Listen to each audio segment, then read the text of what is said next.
Hello and welcome back, ladies and gentlemen, to another episode of Historical Humans Reacts. Today we have another news article that came out actually just today, where a team of archaeologists recreated the face of a Neolithic woman from a Neolithic site in Malaysia. Do you, Yep. Colin, do you just want to And jump right into it and give us well, some background?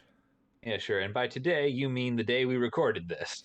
Which for the Yep. viewers at home is 9/2/2022. We recorded this 1 week and 1 day ago. Yay. For those of you watching it on the first day, we know that's the only day you'll watch us. All right. So we have a Neolithic woman known as the Penang woman. She was excavated at Guar Kapah in 2017 in northwest Malaysia.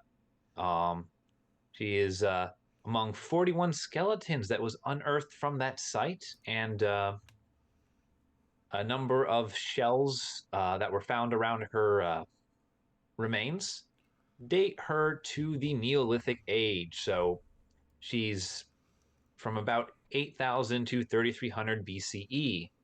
Um, Average estimate puts it at 5,700 years ago. So we're going to go with that.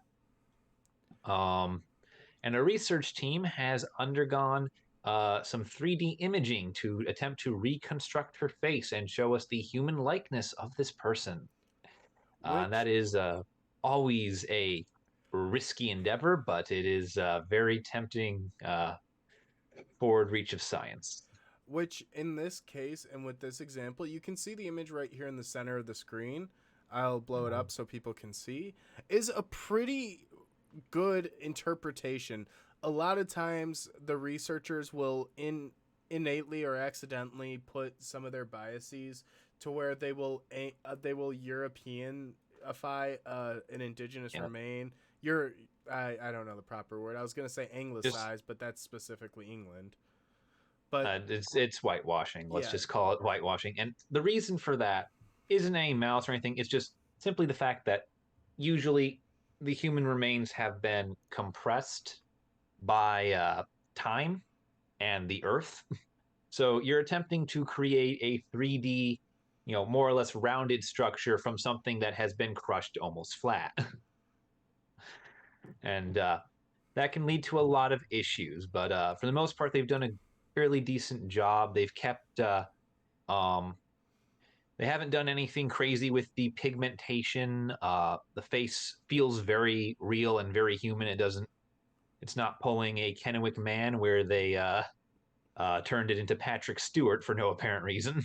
yeah, like some of the features you notice, the eyes are very true to the area, like the way in which um, Yeah. they genetically present. You also, like you mentioned, the pigmentation is lifelike and something that would be expected of someone who lived in that region of the world and at that longitude. Like you notice a lot of trends amongst the people in the descendant populations, and it shouldn't be too much of a surprise that she does resemble a lot of the descendant communities because a lot of populations tend to stay within certain geographic parameters and tend to represent pretty well unless you get a genetic melting pot like the United States.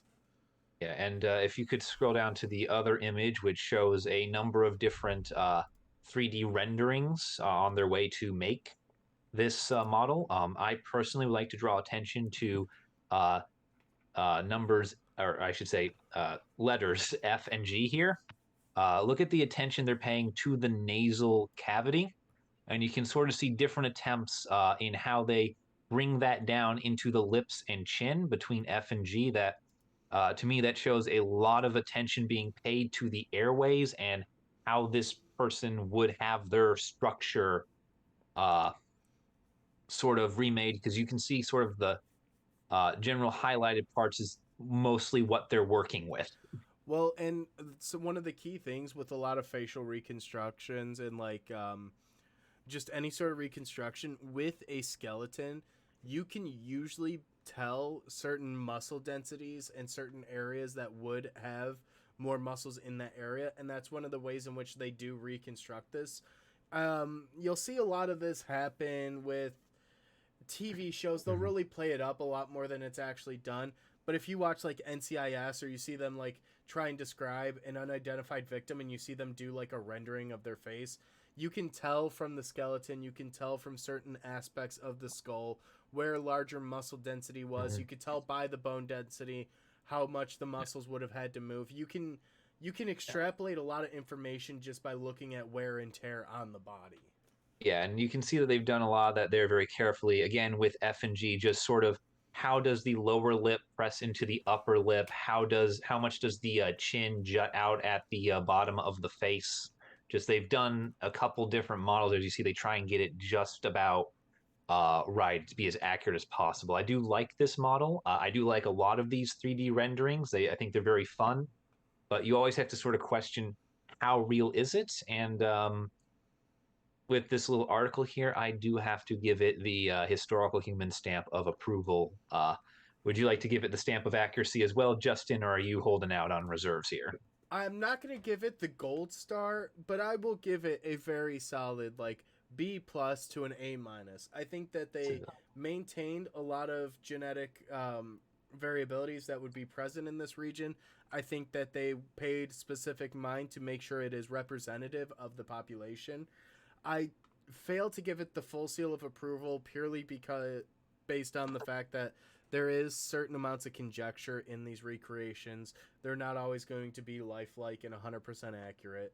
So it's not a mark on the researchers or the Yeah. reconstruction. It's just a mark in general. Yeah, and one of the nice things, one of the reasons why I like this one a lot is because what they did is instead of thinking about it like, going from the bones outward into the face, they instead what they claim to have done is they took a general facial structure and then pressed it into the skull until it matched what the bones were there, and then they built the face out from that again, sort of a lining up of a nose.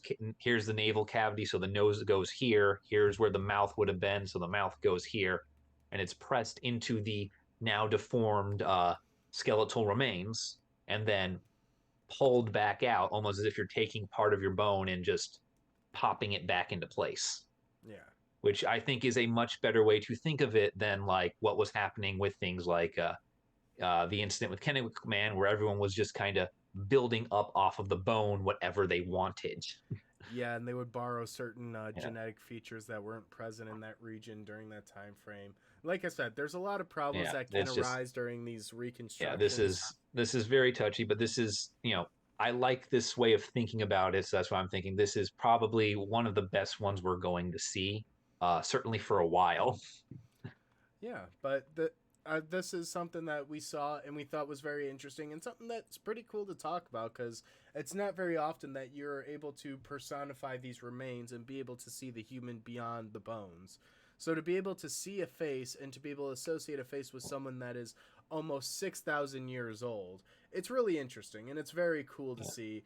And it makes me kind of curious to see what the future will look like with this technology when it becomes more refined and when we're able to get more true to nature build out of it. Yeah. Now, when I die, I want you all to jigsaw me so that whoever tries to do this gets confused as all hell. Oh, don't worry. I can definitely make sure that happens. That sounds like a threat. I'm in danger. It's a promise. But on that terrible bombshell, the fact that Send this help. episode. Put that in the comments. Prove you watched the video. Do it. Do it now. Thank you guys for watching. Drop a like down below. Be sure to subscribe if you want to see more content like this. And if there's a specific topic that you would like to see us cover, be sure to leave that in the comment section below. Or be sure to assist Colin with his cry for help because you never know what's going to happen. Thank Send you guys help. for watching. And we'll see you all next week in the next video.